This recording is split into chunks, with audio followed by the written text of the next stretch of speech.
Hey, good morning, everybody. ArtzyDude here. Welcome to the ArtzyDude channel, where creativity is more important than knowledge, but the acquisition, the acquiring of knowledge, it's an art form, and the two go hand in hand. Welcome to my art studio somewhere here in America. Hey, today I wanted to talk about the 5 observables that can be categorized when viewing UFOs. Now, this list was compiled by, I'm assuming, Luis Elizondo. It's featured over at To the Stars Academy on their website, and I believe it was released in unison with some Pentagon documents that probably came through To the Stars Academy. Anyways, here's the list. There's 5 of them. Number 1, sudden and instantaneous acceleration. Number 2, hypersonic velocities without signatures. Number 3, low observability. Now that's the one I find the most interesting, and we'll get into that. Low observability. Number 4, trans-medium travel. And number 5, positive lift. Number 5, positive lift. So let's go through them one by one. Sudden and instantaneous acceleration. Number 1. Those are objects moving in such a manner that they are capable of maneuvering suddenly, deliberately, and sometimes in the opposite direction. In some cases, these maneuvers involve a change in direction and acceleration that is well beyond the healthy limitations of any biological system that we're aware of. No biological system can withstand it that we are aware of. The anticipated effects of these G-forces on material may even defy our current technological ability to manufacture. I believe here they're talking about metamaterials. The material that's, I believe, like 89 layers thick. It's some of the material that Bob Bigelow is said to have being held in one of his warehouses in Las Vegas. Now, if you go over to Alien Protocol's channel, he's done a number of videos on this metamaterials. He seems to know a lot about it. He's got a lot of inside connections.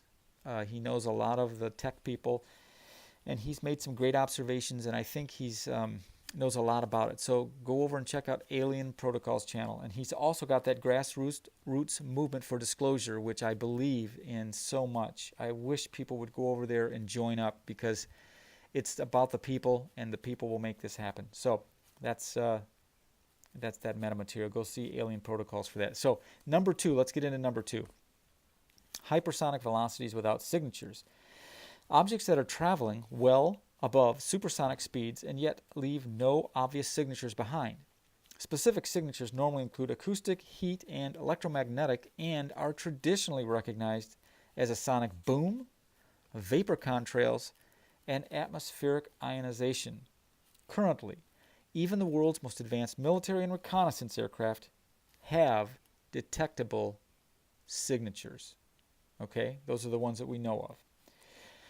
Number 3, this is the one I find most interesting. Low observability.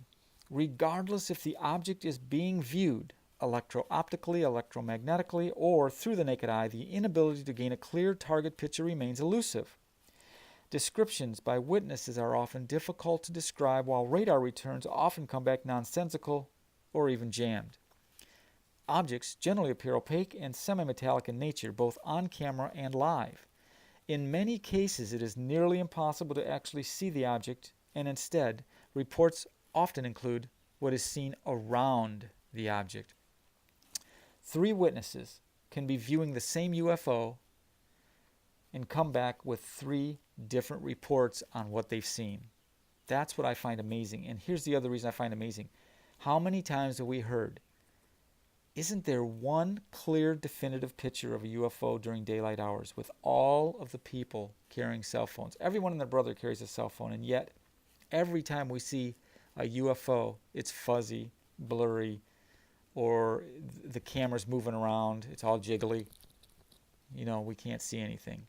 So, and I'm not talking about the computer-generated UFOs that are on a lot of these channels that people go visit, and they're just going over the crest of a hill or behind a tree or behind a building, and they're perfectly clear. That's computer-generated bullshit. It is. And yet those websites, those channels, I should say, have thousands of viewers that believe that. It's all bullshit. Don't buy into it. So that's the one I find the most interesting. Number 3, low observability. Number 4, transmedium travel. These are objects that have the ability to travel easily in various environments and conditions, seemingly without any change in performance capabilities. Our current understanding of physics requires vehicles to be designed specifically according to their application. For this reason, there are stark differences between those vehicles that orbit in space, fly in our atmosphere, and travel in the sea. Objects that can travel in all 3 of these mediums using the same design and without compromising performance or degrading lift remains an enigma. That's amazing too. It's almost as if you've ever seen one of these things go into the water, it's almost as if they're like semi-transparent when they go into the water, that they don't affect the physical attributes of the water at all. They barely make a splash, if at all. So that's an amazing thing. Let's see. So let's go on to number 5, positive lift. Okay, number 5, positive lift. These are objects that are apparently resisting the natural effects of Earth's gravity, yet without the normally associated aerodynamic means for lift and thrust. These objects have no obvious signs of propulsion, whether it be engines, propellers, exhaust plumes, etc. They have no flight surfaces like wings, rudders, ailerons, fins, etc. But yet, they are able to move in very precise manner in our atmosphere despite not having any of those characteristics.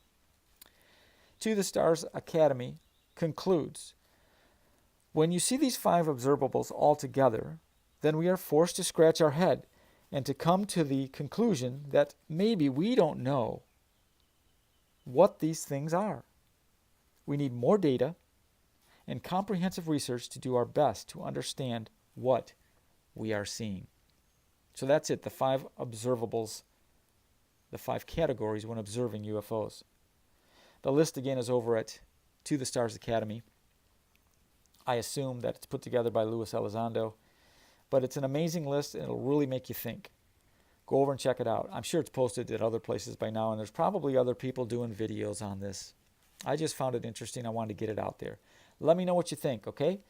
Give me a thumbs up, thumbs down. Doesn't matter either way. I'm just doing this for fun and for information. If you really want to get into some of the science around it, go see Alien Protocols channel. Another great physicist who knows a lot about this information would be Simeon Hines, Dr. Simeon Hines. Go visit his channel. And yeah, so there you go. That's what I got to talk about today. All right, so I hope everyone is doing well. Stay creative out there. Let me know what you think. Be civil. Be civil to your neighbors. Love your animals. Be kind to your animals. Rescue a pet if you can. Be good to the creatures on this earth. This is our home. Pick up the litter. You know what I mean? This is our home. We don't want to live in a shithole, okay? So thank you for your time. We'll talk soon, all right? This is ArtzyDude saying, later on, bros and sisses.